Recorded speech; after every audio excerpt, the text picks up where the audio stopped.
The pioneers may be only 3 or 4 men.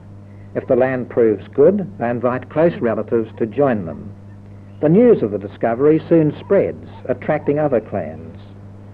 The Miao spend much time cultivating distant mountain fields, either alone or in small family groups. They love to have a crowded village to return to, for friendship, for excitement, for comfort in grief, and for support in death.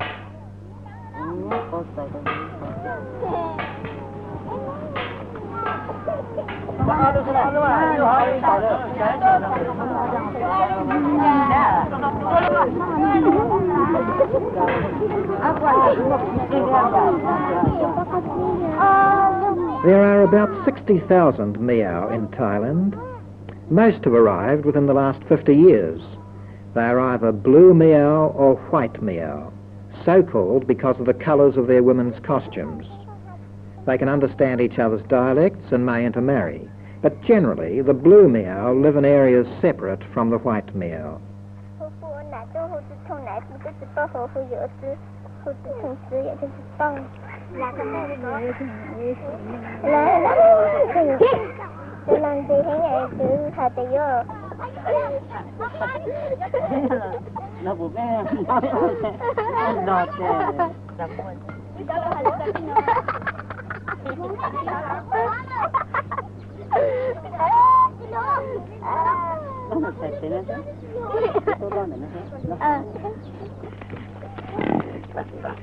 The areas suitable for the Miao way of life are quite small, confined to the mountain tops and higher slopes.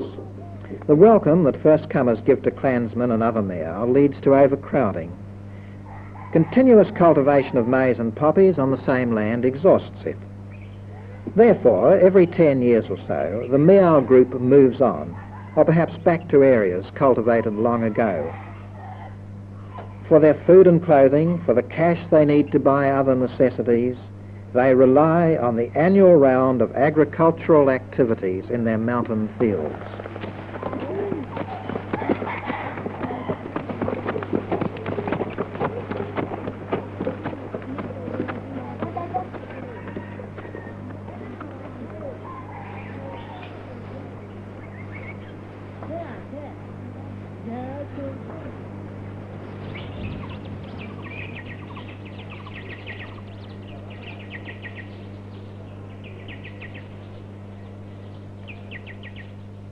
In the territory of the village of Meto, all the crops have been harvested, the poppies, the maize and the paddy.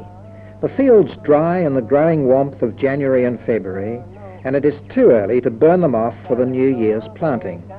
This is a suitable time for marriages. In the village of Boray, many miles away, a party from Meto has paid a bride price in silver to the father of La. La has agreed to the marriage. In Meto, preparations for the reception are underway. Chopsticks are made for the wedding feast, the only occasion on which they are ever used.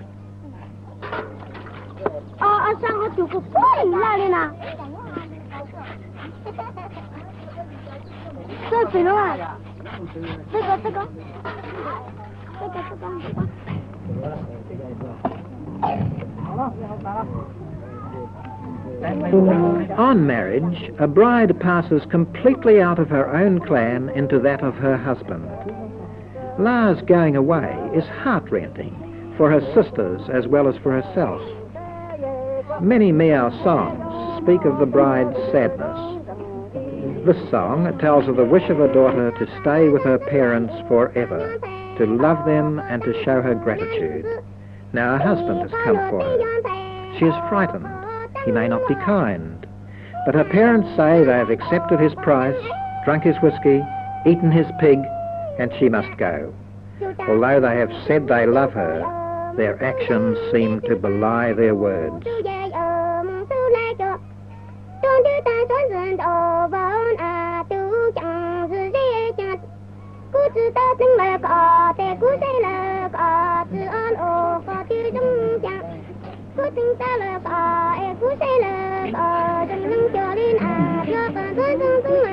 La has arrived at her unfamiliar home. Everyone is excited, but the celebration is largely a men's affair.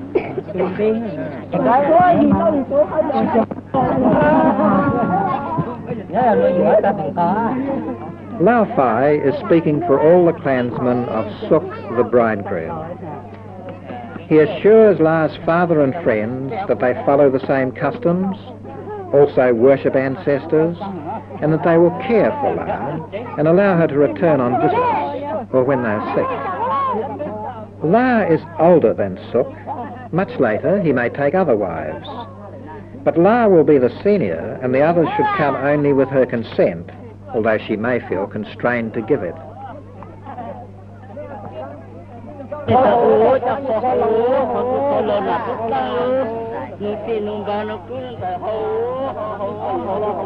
The spirit distilled from the maize makes the night even livelier than the day, and all the drinks, by good Miao custom, are taken in pairs, one for one's own good health and one for that of friends.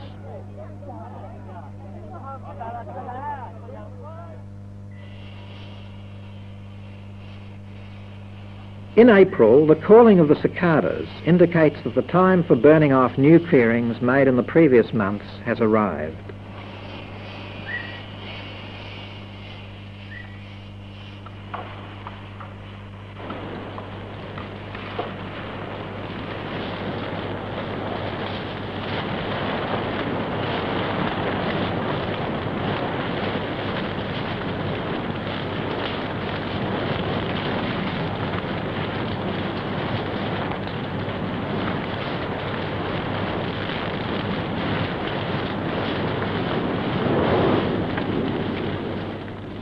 Warning is given to the spirits of the place, to the souls of trees and animals, to keep away. Land under forest of at least a few years' standing is needed for good paddy. It is scarce now, and the end of the village is drawing near.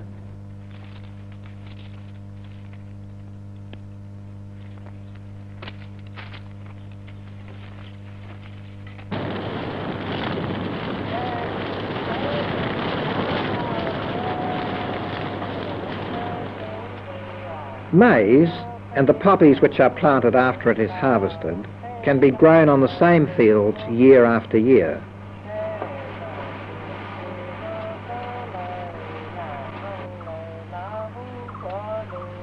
Broken pottery and malted iron ore are traces of occupation by other tribes centuries ago.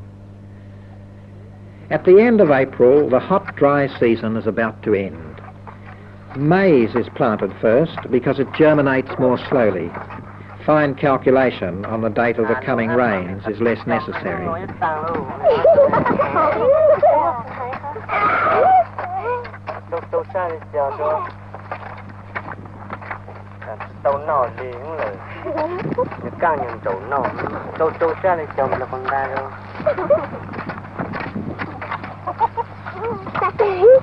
Men may own separate fields for cash crops, but on maize and paddy fields, all the members of a household usually work together and the crop goes into a common stock.